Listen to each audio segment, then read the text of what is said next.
Louvado seja nosso Senhor Jesus Cristo, para sempre seja louvado. Sejam muito bem-vindos, meus queridos amigos e irmãos, em nosso Senhor Jesus Cristo, a nossa 33ª meditação do Retiro Quaresmal. Hoje, quarta-feira santa, mais próximos ainda da vivência do Tríduo Sacro, que tem o seu início na quinta-feira pela tarde, com a missa em Tiana Domini, ou a missa da Ceia do Senhor, da instituição da Sagrada Eucaristia. Um tempo verdadeiramente de graças, um tempo muito especial, onde acompanhamos a nosso Senhor Jesus Cristo em sua paixão, morte e ressurreição e permitimos que esta grande lição de amor seja de aprendizado para todos nós. Seja penhor da nossa verdadeira conversão e fecunde nos nossos dias, nos nossos pensamentos, palavras, em nossas atitudes, um amor incondicional. Um amor pelos nossos, acima de tudo, um amor por Deus, sempre um amor verdadeiro, pactuado com o bem. Um amor que quer fazer o bem, livre na liberdade dos filhos de Deus. Coloquemo-nos agora em oração, na presença de Deus, para bem aproveitarmos esse dia de retiro, que já vai chegando ao seu penúltimo dia, uma vez que amanhã, quinta-feira santa, nós então encerraremos com a nossa última meditação, a 34ª deste retiro. Esperando assim que tenha sido válido e de bom proveito para todos os senhores, mais uma vez agradecendo a Deus a oportunidade deste apostolado in veritatem ter convidado, ter incentivado esta ideia do retiro quaresmal. Pelo sinal da Santa Cruz, livrai-nos Deus, nosso Senhor, dos nossos inimigos. Em nome do Pai, e do Filho, e do Espírito Santo. Amém. Eis-me aqui, ó bom e docíssimo Jesus. De joelhos, me prostro em vossa presença e vos suplico com todo o fervor de minha alma que vos digneis gravar no meu coração os mais vivos sentimentos de fé, esperança e caridade, verdadeiro arrependimento de meus pecados e firme propósito de emenda. Enquanto vou considerando com vivo afeto e dor as vossas 5 chagas, tendo diante dos olhos aquilo que o profeta Davi já vos fazia dizer, ó bom Jesus: traspassaram minhas mãos e meus pés e contaram todos os meus ossos. Meus queridos amigos, eu quero, nessa penúltima meditação do nosso retiro quaresmal, a 33ª, abordar a figura de Judas Iscariotes e as 30 moedas de prata. Nós, o mínimo que poderíamos dizer que Judas, para obter algum tipo de benefício, fez o pior negócio de sua vida. Vendeu por 30 moedas ao Criador do mundo. Judas vendeu o seu Salvador, mas também a sua salvação. Vende por poucas moedas, apenas 30. Perguntemo-nos, o que esperava Judas com aquela atitude? Um simples agradecimento do Sinédrio? A recompensa com uma posição honorífica no templo?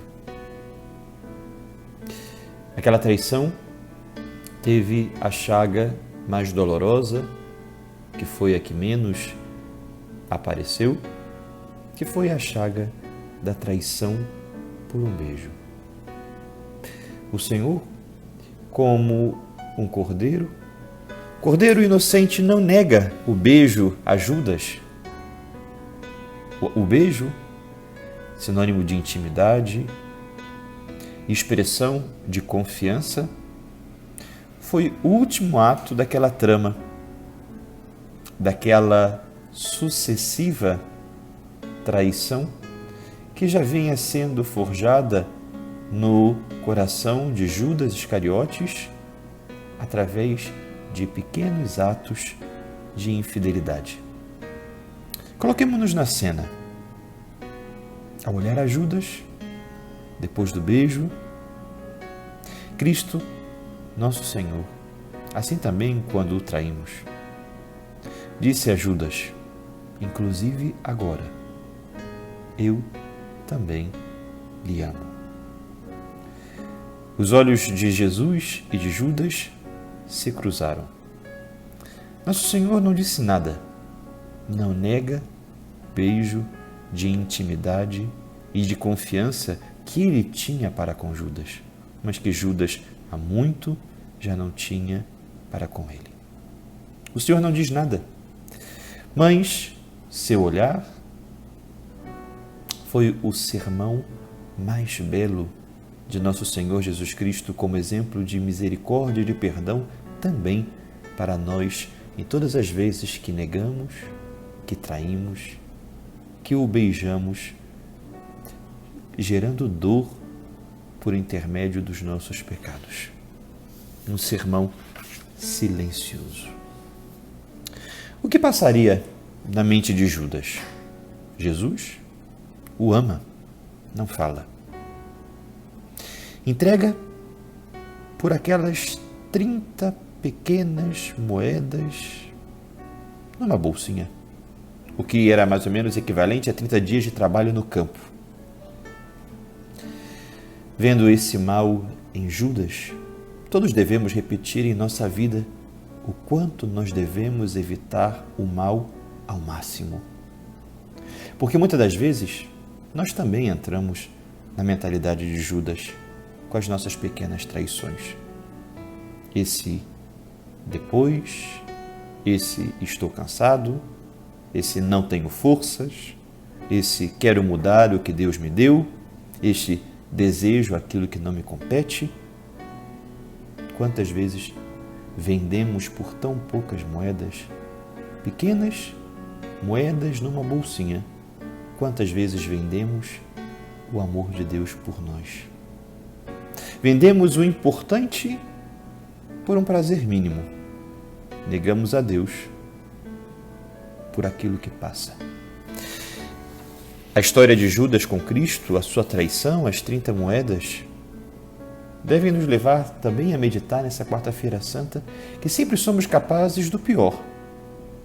Se não pedimos a graça de Deus todos os dias, se Judas tivesse pedido a graça de Deus contra a sua ambição, contra as suas infidelidades, contra essas sucessivas traições que foram acontecendo no oculto do seu coração, ele não teria feito.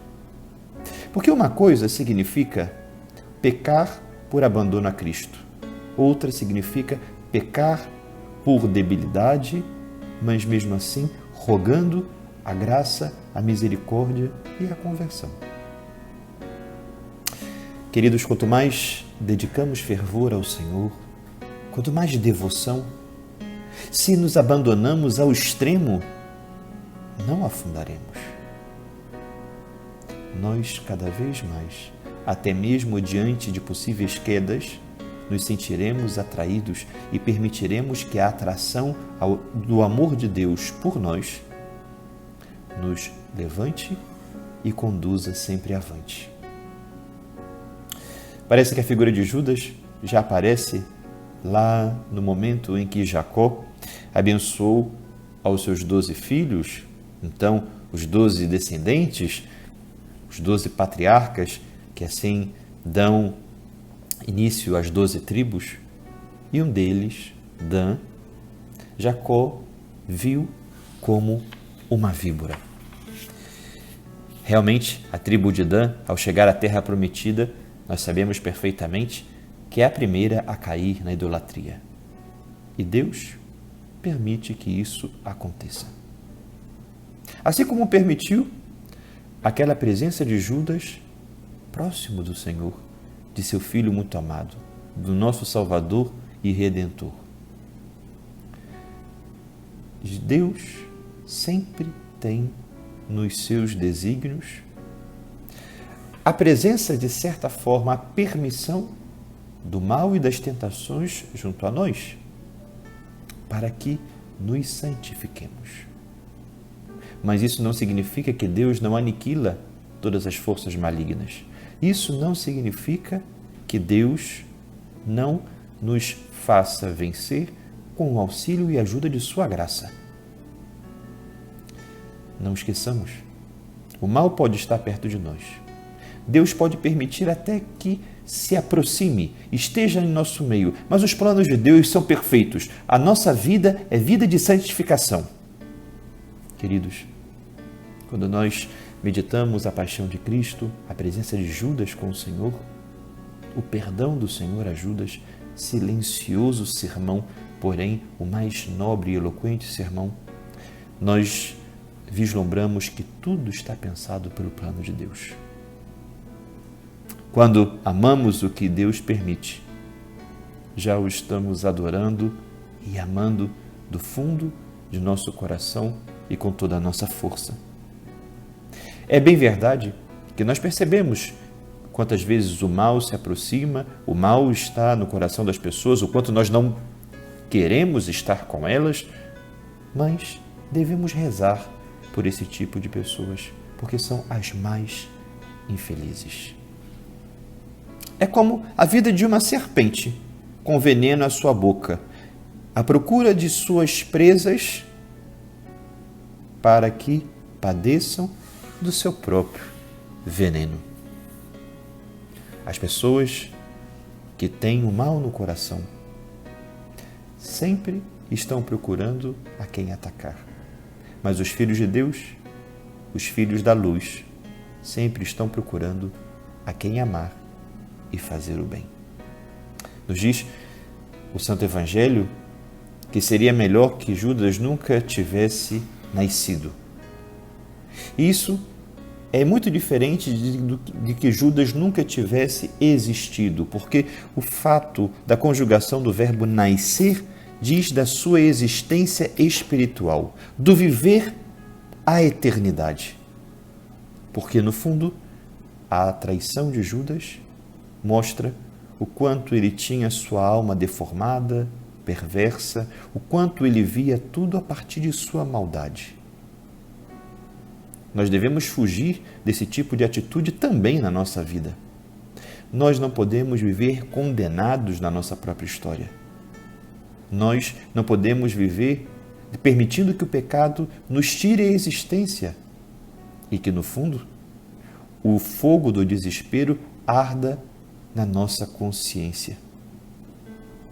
Meus queridos amigos e irmãos, nós nos perguntamos, por que Deus então permite que Judas tivesse nascido?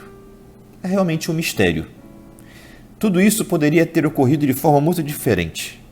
Até porque ninguém está condenado à perdição, à condenação, isso é muito claro.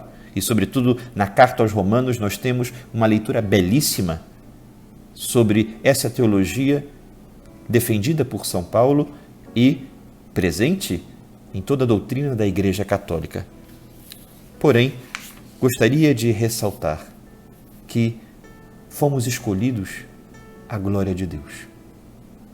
E as nossas atitudes boas sempre ocuparão a tendência a fazer o mal e a perdermos-nos, porque nós estamos predestinados à glória de Deus. Afastemo-nos das nossas 30 moedas de prata. Nós precisamos saber onde está escondida esta bolsa pequenina que tem guardada essa quantidade de moedas. Os sacerdotes sabiam perfeitamente que as 30 moedas de prata apareciam em 2 lugares na Sagrada Escritura, no livro do Êxodo e no livro do profeta Zacarias.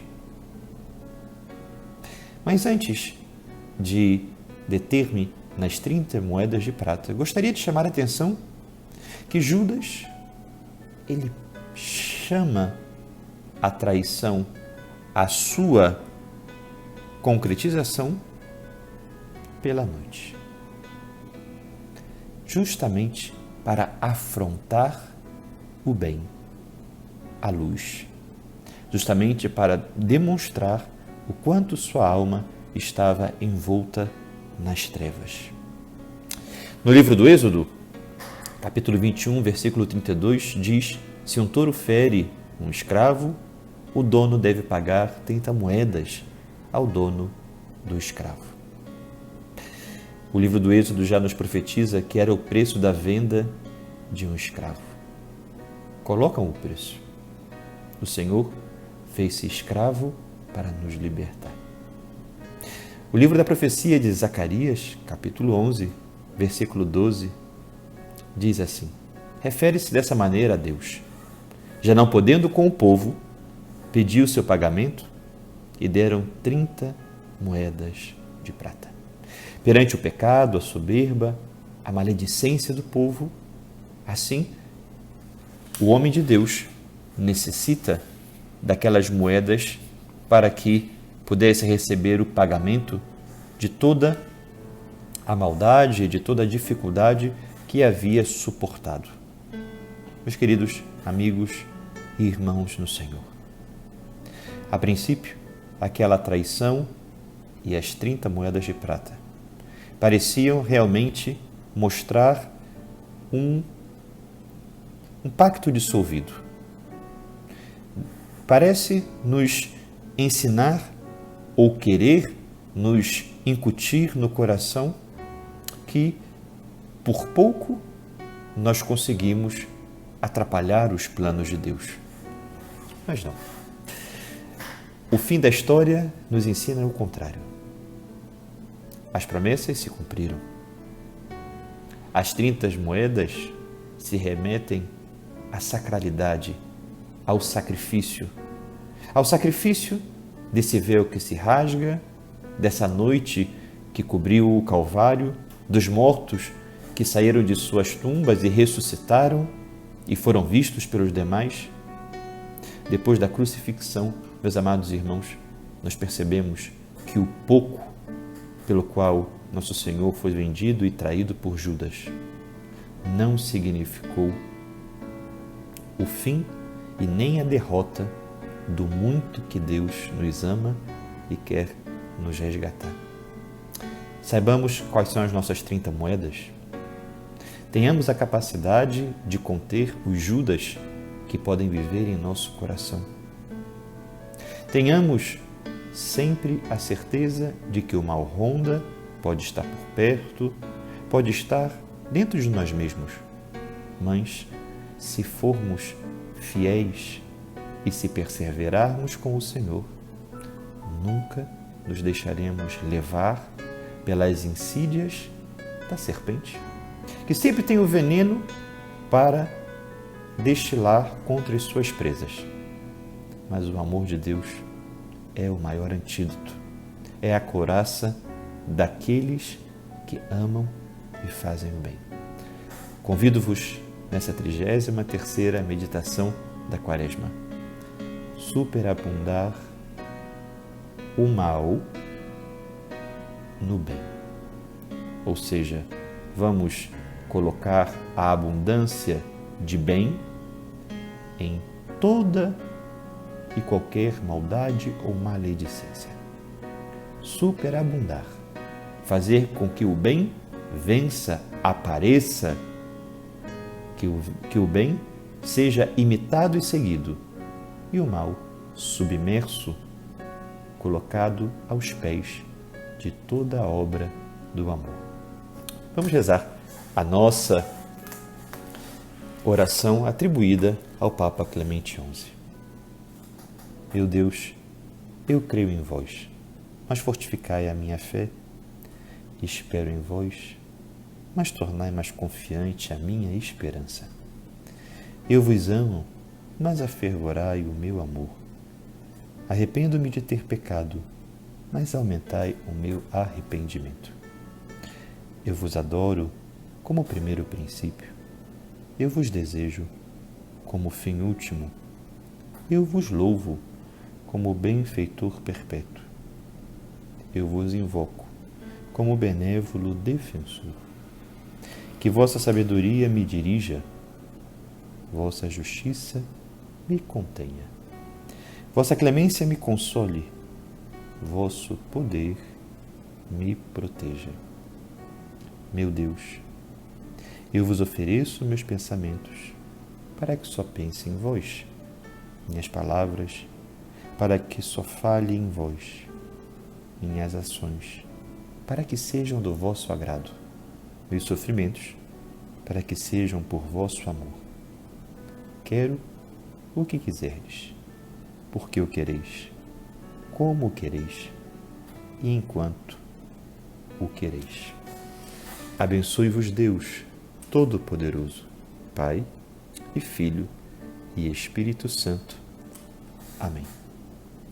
Superabundar todo e qualquer tipo de maldade, de tristeza, de insegurança, de tentações ou pecados no bem. O bem é, assim, a expressão do amor de Deus. Até amanhã, na nossa 34ª meditação e última, encerrando assim o nosso retiro quaresmal. Que seja para todos nós esse momento tão especial de proximidade ao tríduo sagrado da paixão, morte e ressurreição do Senhor, um reencontro com a nossa luta pela santidade e o desejo de, da cruz na cruz, e com a cruz cantar o Aleluia, porque o Senhor é vitorioso e nós vencemos com Ele. Deus os abençoe.